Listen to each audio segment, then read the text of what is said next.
تمہارے اس پیسوں کے بدلے جنت میں تیرا ایک محل نہ بنا دیا جائے، تیرا جنت میں محل بنا دیا جائے گا۔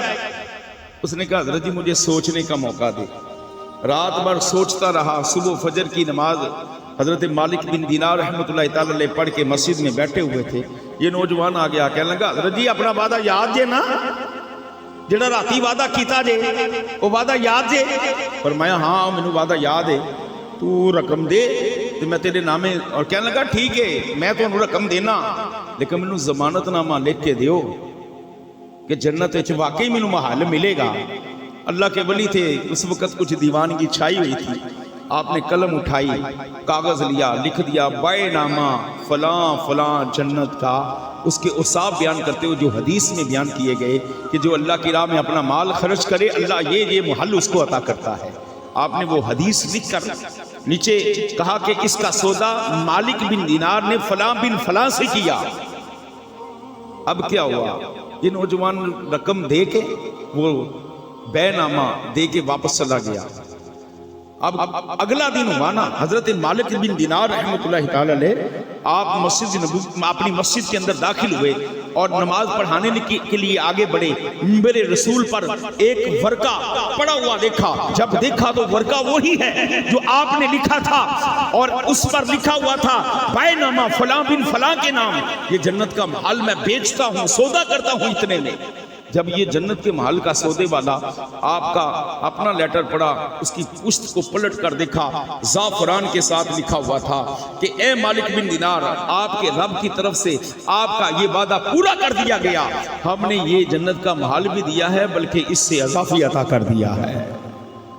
میرے بھائیوں، اللہ کی راہ میں لگانا یہ بڑے فائدے کی بات ہوتی ہے، اور یہ حقیقت بھی ہے۔ ہم جو ہے دنیا کی مگن محبتوں میں غوب ہو کے رہ جاتے ہیں، غرق ہو کے رہ جاتے ہیں، اور دنیا کی محبت میں کھو جاتے ہیں۔ ہم اپنی آخرت کو بھول جاتے ہیں، نہ نماز کا پتہ، نہ روزے کا پتہ، نہ قرآن کی تلاوت کا پتہ، نہ نیک اعمال کا پتہ۔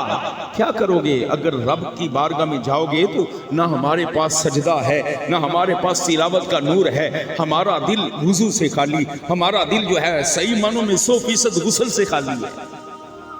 ہم اور تو کریں، ہمیں سے صحیح طریقے سے غسل بھی نہیں آتا۔ کیسے مسلمان ہیں؟ ہماری مسلمانی کیسی ہے کہ ہمیں تو نیک اعمال کرنے کے لیے جو پہلی بنیاد ہے وہ ہی نہیں پتا کہ نیک اعمال کی طرف جانا ہے، وضو کا طریقہ کیا ہے، غسل کا طریقہ کیا ہے، نماز کی شرائط کیا ہیں، نماز کے فرائض کیا ہیں، نماز کے احکام پتہ ہی نہیں۔ کیسے کریں گے؟ کیسے چلے گا؟ میرے بھائیوں، میں آپ کو آخری بات یہ تنبیہ ہے، ایک بندہ فیکٹری چلائے، اس کو فیکٹری کے کوئی ہنر پتہ نہ ہو، کھراد کی مشین لے لے، لوہا لگائے، اس کو کاٹ پھینکتا رہے، کیا ہوتا ہے؟ سارے کا سارا لوہا برباد بھی کر دیتا ہے۔ ہاں کروڑوں کی اس کے پاس مشینری ہے، اس کو مشینری کوئی فائدہ دے گی؟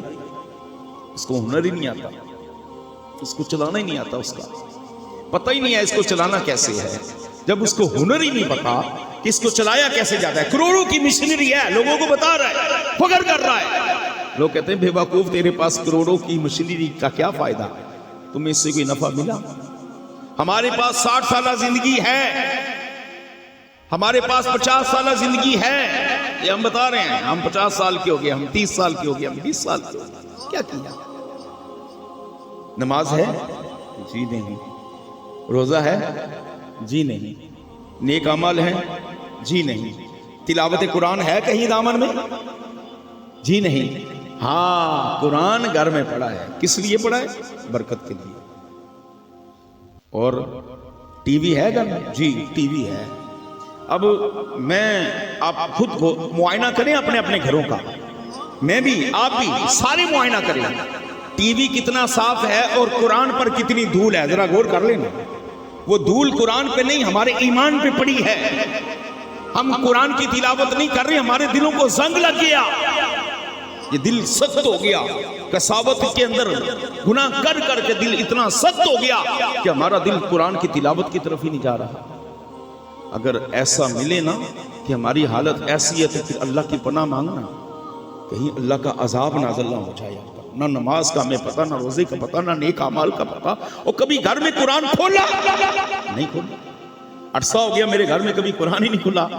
تو پھر کہتے ہیں جی یہ ہو گیا، بے برکتی آ گئی، گھر میں جو ہے جادو ہو گیا، ٹونا ہو گیا، اسیب آ گیا۔ او بھائی شکر کرو اللہ کا کہ تم پر پتھر نہیں برسے، یہ اللہ کے حبیب کی دعا ہے کہ تم آج بچے ہوئے ہو، تو یہ اللہ اور رسول کی دعا، اللہ کی دعاؤں، اللہ کے محبوب کی دعاؤں کا صلہ ہے۔ اگر تم آج پتھروں سے بچے ہو، آری ہو، تم سے پتھر دور ہیں، تو یاد رکھو یہ کس وجہ سے ہے؟ میرے مصطفیٰ کی دعا کی وجہ سے۔ ورنہ جو میرے اور آپ کے اعمال ہیں اس کا حال تو برا ہے، شاید پتھروں سے بھی زیادہ سخت کوئی ہم پر چیز برستی۔ میں آخر میں یہی بات عرض کروں گا، صاحبو یہ مسجد ہے، اللہ کا گھر ہے، نمازیوں سے خالی ہوتی چلی جا رہی ہے۔ کیوں ہوتا چلا جا رہا ہے؟ ہمارے دل سخت ہوتے جا رہے ہیں۔ میرا دل اگر نماز پڑھنوں نہیں نہ کرتا پیا تو پھر لمحہ فکریہ ہے کہ میرا دل سخت ہو گیا، میں اللہ دے گھر وچ نماز پڑھن نہیں آندا، میں اتنا سخت ہو گیا کہ اللہ دی بارگاہ وچ بھی جھکنا پسند نہیں کرتا۔ لمحہ فکریہ ہے، غور کر کہیں اللہ کی ناراضگی ہو گئی تو پھر تمہارے پاس کروڑوں مال بھی آئے، دولت آئے، بینک بیلنس آئے، کوٹھی مل جائے، تمہیں کار مل جائے، پجاروں اعلیٰ سے اعلیٰ گاڑی مل جائے، خدا کی قسم اس کی کوئی قیمت نہیں ہے۔ اگر اللہ ناراض ہو گیا تو سارا کچھ برباد ہو جائے گا۔ خدا کے لیے ہاتھ جوڑ کے التماس، سارے میرے جتنے بھی بھائی ہیں، ایک التماس ہے، صرف ایک کام کر لیں، 5 وقت کی نماز پڑھیں اور گھر کے اندر صرف 3 آیات، زیادہ نہیں ابھی پڑھیں، صرف 3 آیتیں قرآن کی اپنے گھر میں قرآن کھولیں، فجر کی نماز پڑھنے کے بعد جا کے قرآن کھولیں، 3 آیتیں ترجمہ و تفسیر کے ساتھ۔ وہ ترجمہ نہیں آتا اور جس کو قرآن نہیں پڑھنا آتا صرف زیارت کر لے گا، روزانہ قرآن کھولے، پھر دیکھنا تیرے گھر میں رحمتوں برکتوں کی کیسی سلسلہ ہوتا ہے۔ ہم قرآن کھولتی نہیں۔ حضور نے فرمایا دلوں کو زنگ لگ گیا ہے اور اس کا بہترین علاج کثرت سے قرآن کی تلاوت ہے۔ اللہ عمل کی توفیق عطا فرمائے، آمین بجاہ النبی الامین صلی اللہ تعالی علیہ وسلم۔